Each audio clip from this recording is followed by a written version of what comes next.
Got a couple of torches that were sent in via Klarus for a review, so I thought I'd look at the XT2CR Pro first. This is an update of the original that I looked at a few years ago now. I think it was 2017. They've also changed some of their packaging, so I'll just show you inside and go through the included items just to show you what you get. Type C to Type A cable. There's a single spare O-ring. And we have a standard sort of wrist strap, very similar to the other makers and the previous Klarus ones that I've looked at. There's the user guide. I'll put the main part of that a bit later on.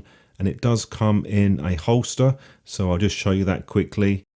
Pretty similar to other models that I've looked at. This does have the D-ring on the back. You have a two-piece with the Velcro there, so you can open that out. And it's a pretty standard sort of neoprene holster. Perfectly okay though. Onto the main torch now. You can see there's sizes and dimensions on screen. There are some cosmetic differences between this and the original. The most obvious is we've gone to a Type C port from the micro, and that's a welcome change. Got a textured reflector and the XHP35HD, and there's your bezel. That can be removed. I've got a picture of that a bit later on. You can just unscrew that. They've gone from the Klarus Playboy Bunny logo, as I used to call it for the light, to a single LED. And the switch design on the tail or base cap has changed. This is their latest version, a little bit different to the previous one. You can't stand this up though, although the previous one, that wasn't particularly stable anyway.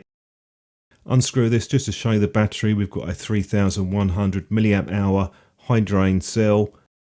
On this torch, you've got a tube within a tube because we've got the two switches. And if you look inside there, you do have a top spring as well. If you're wondering about using unprotected cells on this, you can. It's no problem at all. But you will need to use that magnetic spacer just to increase the length a bit. The protected cells are, of course, a bit longer. So that's an option for you. Worth picking up a few of those if you do have those flat top cells around. Quick close up on that LED just to show you the power levels. You've got 4 stages. Just to show you the clip there, that is actually covered by the base or tail cap when you screw it down, so that won't come off by accident. We move on to the UI. On the outdoor mode, you can see with the paddle switch, you do have a short press for the momentary low. If you hold that in, the low mode does stay on.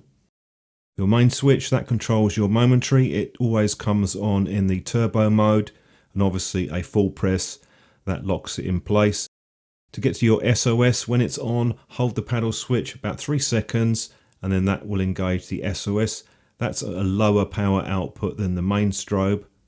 If you want to switch modes between this on the torch, I will show you that now. What you need to do is just push in that paddle switch for around about 5 seconds. You'll see the LED flash, then you hit the main switch to change the mode. UI on the tactical mode, your paddle switch is the strobe. You can push and hold that in to lock it. And a single press takes you back again. Main switch is your on and off and levels, just like it is in the outdoor mode. If you do want to do a mechanical lockout, just half a turn, and that will keep it from accidentally activating. Haven't found much of a problem with that myself. The pressure on the switches is quite firm. Here's the user guide for you if you want to have a look at that. Charging speed on this was just over an amp, and you can power it at the lower power settings when it's charging. Quick comparison with that picture on the sizes with this. It's a pretty compact torch, although not as small as the Unicorn, which I'm now showing on screen. Very warm tint on that torch. Next up, the jet beam. This is more of a tactical light in terms of the output, around about 320 meters range. And I'll start the Klarus off on the 400 lumens, which is the level below the turbo. You can see there is a pretty big jump from the 400 to 2100. Do quite like the beam pattern on this. It is more of a mixed beam, but it does have quite a nice spread. Quite a good beam pattern for this type of compact EDC torch. I'll run through some quick beam shots now, and I'll give you a summary right at the end of the video.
just to share a few of my thoughts with this newer model from Klarus. They have made some improvements to this, the most obvious of which is that Type-C charging port. I still like the fact that you have the tactical and outdoor modes, that you can switch between those, and it is quite a nice compact size. Unlike the previous version, I didn't find any PWM on this one. The main drawback for me is that we don't have that extra power level in between the turbo and the high mode. Would have liked to have seen a Firefly or a Moonlight mode on this too. Be interested to hear what your thoughts are on this. Do let me know in the comments section, and thanks for watching.